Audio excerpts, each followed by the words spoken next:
Hello everybody and welcome back to our channel.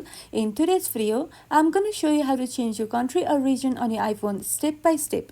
So first of all, open the settings app on your device, then tap on your name at the very top of your screen. After that, tap on media and purchases, then select view account from the pop-up.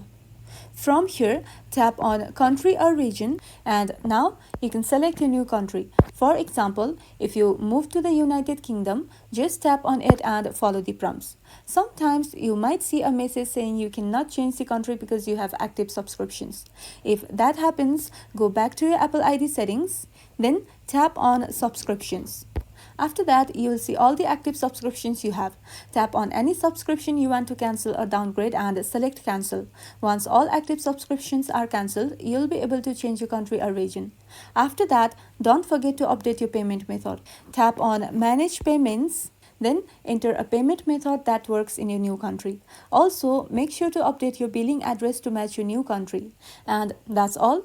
That's how you can change the country or region on your iPhone. If this video was helpful, don't forget to like and subscribe for more of these videos and thank you for watching.